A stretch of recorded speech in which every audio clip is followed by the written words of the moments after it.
एक गांव में एक आशु नाम का चित्रकार आकर रहने लगता है। आशु गांव वालों से ज्यादा बातचीत नहीं करता था और अपने आप में ही मगन रहता था। गांव वाले उसके इस व्यवहार से काफी हैरान थे। एक दिन दीनू और रवि बैठकर बातें कर रहे होते हैं। अरे दीनू, ये जो आशु चित्रकार है कुछ अजीब सा नहीं लगता? जब देखो अपने आप में ही व्यस्त रहता है और किसी से कोई बात भी नहीं करता। भैया कहते तो तुम सही हो, हमें भी ये आंसू जो है ना कुछ गड़बड़ आदमी लगता है, लेकिन हम भी क्या कर सकते हैं।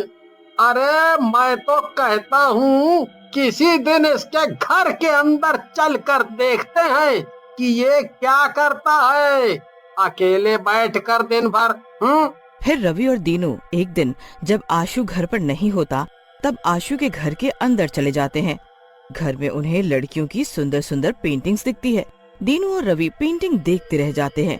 रवि दीनू से बोलता है, अरे बाप रे, क्या पेंटिंग्स हैं दीनू भैया! ये सब लड़कियां तो एकदम असली की लग रही हैं। सही कह रहे हो रवि भैया, अगर ये लड़कियां असली होती तो मैं इनसे शादी कर लेता। रवि और दीनू को तभी एक चुड़ैल की पेंटिंग दिखती है। रवि और दीनू चुड़ैल की पेंटिंग देखकर घबरा जाते हैं। अरे रवि, देखो भैया, इतनी डरावनी पेंटिंग है, एकदम असली की चुड़ैल लग रही है। जैसे ही दीनू ये बात बोलता है, चुड़ैल पेंटिंग से बाहर आ जाती है और बोलती है, सही कह रहे हो तुम दोनों, मैं सचमुच में चुड़ैल ही हूँ। चुड़ैल को सामने देखकर रवि और दीनू दोनों घबरा जाते हैं और वहाँ से भागने लगते हैं। लेकिन तभी सामने से आशु आ रहा होता है।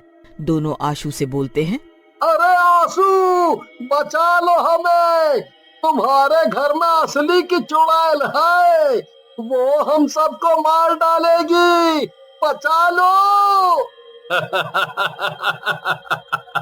सही कह रहे हो दीनू, वो सचमुच में चुड़ैल है और वो सचमुच में तुम दोनों को मार डालेगी।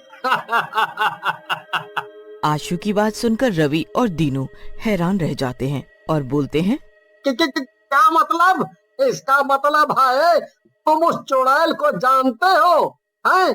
क्या वो तुम्हारे साथ है? तब तक चुड़ैल वहाँ पहुँच जाती है और बोलती है, मैं मालिक के साथ नहीं बल्कि उनकी गुलाम हूँ, और अब तुम दोनों की बकवास बहुत हुई। अब तुम दोनों को मरना ही होगा और फिर हम सब तुम्हारा मांस खाएंगे। ऐसा कहकर चुड़ैल रवि और दीनू को मार डालती है। तभी सारी पेंटिंग वाली लड़कियां पेंटिंग से बाहर आ जाती हैं और रवि और दीनू का मांस खाने लगती हैं। कुछ देर बाद वहाँ सिर्फ रवि और दीनू का कंकाल रह जाता है। आशु हंसने लगता है। मजा आ गया, मेरे पाले हुए गुलामों ने एक और शिकार कर लिया। इसके बाद आशु उन दोनों के कंकालों को उठाता है और गांव के बाहर फेंक देता है। अगले दिन गांव वालों को दोनों का कंकाल दिखता है। एक गांव वाला जिसका नाम रामू होता है, वो सरपंच जी के पास जाता है और बोलता है, सरपंच जी, मैंने आज 2 नर कंकाल गांव के बाहर देखे हैं। मुझे लगता है ये दोनों रवि और दीनू के ही हैं, क्योंकि वो दोनों लापता हैं।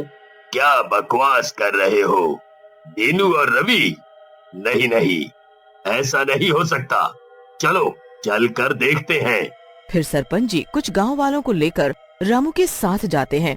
गांव वाले कंकालों को देखकर पहचान जाते हैं।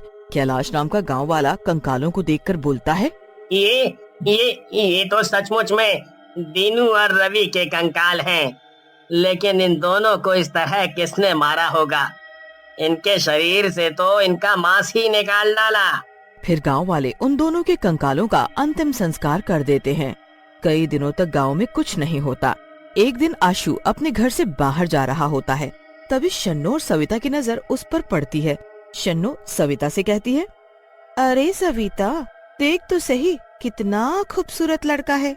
ये बिल्कुल कामदेव लग रहा है। मेरा तो इसे देखकर मन कर रहा है कि मैं इससे शादी ही कर लूं। हाँ शन्नो, कह तो तू रही है बिल्कुल सही। ये जरूर किसी बाहर गांव से आया होगा। अपने गांव के लड़के देखे तूने, बिल्कुल छपरी लगते हैं, ना ही शक्ल और ना ही अकल। थोड़ी देर में आशु वापस आ जाता है। शन्नो आशु के पास जाती है और बोलती है, मेरा नाम शन्नो है जी, आपका नाम क्या है? मैंने आपको आते जाते देखा है, आप क्या करते हैं? अरे बस बस शन्नो जी, थोड़ा सांस तो ले लो। आप तो बस बंदूक की तरह प्रश्न दाग रही हैं। फिर आशु शन्नो और सविता को अपने बारे में बताता है, जिसे सुनकर शन्नो आशु से बोलती है, अच्छा तो आप चित्रकार हैं, हम दोनों को भी अपनी पेंटिंग दिखाओ ना, हम भी देखना चाहते हैं। फिर शन्नो और सविता के कहने पर आशु उन दोनों को अपने घर के अंदर लेकर चला जाता है। चारों तरफ पेंटिंग्स रखी होती है। पेंटिंग्स देखकर शन्नो और सविता बोलती हैं, अरे वाह, आप तो बिल्कुल जादूगर हो। आपकी बनाई हुई पेंटिंग तो बिल्कुल असली लग रही है जी। लग रहा है ये पेंटिंग अभी बोल उठेगी। तभी शन्नो आशु से अपनी पेंटिंग बनाने को बोलती है। आशु जी, आप तो बहुत ही गजब के चित्रकार हो, आप मेरी भी पेंटिंग बनाओ ना। पहले तो आशु शन्नो को मना कर देता है, लेकिन फिर उसकी जिद के आगे मान जाता है और शन्नो को अगले दिन आने के लिए बोल देता है। तभी सविता की नजर दो पेंटिंग्स पर पड़ती है। वो दोनों पेंटिंग रवि और दीनू की होती है। फिर सविता और शन्नो वहाँ से जाने लगती हैं। शन्नो बहुत खुश होती है। वो सविता से बोलती है, वाह, बनाने के लिए हाँ कर दी है, मजा आ जाएगा। अरे शन्नो, ज्यादा खुश मत हो, ये आशु मुझे कुछ ठीक नहीं लग रहा। तूने देखा नहीं, वहाँ दीनू और रवि भैया की पेंटिंग बनी हुई थी। सविता की बात पर शन्नो को बहुत गुस्सा आ जाता है और वो बोलती है, तू भी ना सविता कुछ भी बोलती है। अरे तुझे धोखा हुआ होगा, मैं भी वहाँ थी, मैंने तो ऐसी कोई पेंटिंग नहीं देखी, इसीलिए तू चिढ़ रही है। है ना? इसमें भला चिढ़ने की क्या बात है, मैं तो तेरे भले के लिए बोल रही हूँ, बाकी तेरी मर्जी। ऐसा कहकर सविता वहाँ से चली जाती है। शाम को शन्नो बन ठन कर आशु के घर पहुँचती है और आशु के दरवाजे को खटखटाने लगती है। आशु आता है और दरवाजे को खोलता है। अरे वाह शन्नो, आज तो तुम बहुत ही खूबसूरत लग रही हो। तुम्हारी पेंटिंग तो बहुत ही अच्छी बनेगी। फिर शन्नो आशु के साथ उसके पेंटिंग वाले कमरे की तरफ चलने लगती है। तभी शन्नो की नजर भी रवि और दीनू की पेंटिंग पर पड़ती है और वो मन ही मन सोचती है, अरे ये तो सचमुच में रवि और दीनू की ही पेंटिंग है, कुछ तो गड़बड़ है यहाँ। लेकिन अब मैं क्या करूँ, यहाँ से जा भी तो नहीं सकती। शन्नो को डरता देख आशु हंसने लगता है और बोलता है, क्या हुआ, डर रही हो क्या शन्नो? अरे डरो मत, वो दोनों चित्र रवि और दीनू के ही हैं। उन्होंने ही कुछ दिनों पहले यहाँ मुझसे बनवाए थे। कह रहे थे बाद में आकर ले जाएंगे, लेकिन अब तक नहीं आए। आशु की बात सुनकर शन्नो आशु को सारी बात बताती है, जिसे सुनकर आशु बोलता है, ओह, बहुत बुरा हुआ दोनों के साथ। चलो क्या कर सकते हैं, चलो तुम वहां जाकर कुर्सी पर बैठ जाओ, मैं तुम्हारी पेंटिंग बनाता हूँ। शन्नो आशु के कहने के अनुसार एक कुर्सी पर जाकर बैठ जाती है और आशु उसकी पेंटिंग बनाने लगता है। कुछ देर बाद शन्नो को प्यास लगती है और वो आशु से बोलती है, आशु मुझे प्यास लगी है, मुझे पानी पीना है। आशु किचन की तरफ इशारा कर देता है और अपने काम में लग जाता है और शन्नो किचन की तरफ चली जाती है। उधर शन्नो के जाते ही पेंटिंग में से चुड़ैल बाहर आ जाती है और बोलती है, मौलिक, आज तो मजा ही आ जाएगा, इस लड़की का मांस खाने को मिलेगा। आशु हंसते हुए चुड़ैल से कहता है, सही कह रही है चुड़ैल, लेकिन जरा सब्र कर, कहीं उसे पता चल गया तो सब गड़बड़ हो जाएगी। शन्नु किचन में पानी पीकर आते समय चुड़ैल और आशु की बातें सुन लेती है और बोलती है, अरे ये आशु तो शैतान है और इस चुड़ैल को इसने अपने बस में कर रखा है। अब क्या होगा, ये तो मुझे मार डालेगा, मैं क्या करूं, कैसे बचूं? तभी शन्नु के सामने रवि और दीनू की आत्मा आ जाती है और बोलती है, शन्नो बहन, तुम यहाँ से भाग जाओ और इस शैतान की झोपड़ी में आग लगा दो।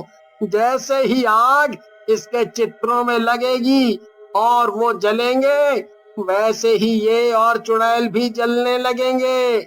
शन्नू वहाँ से भागने लगती है, लेकिन तब तक आशु और चुड़ैल उसे घेर लेते हैं।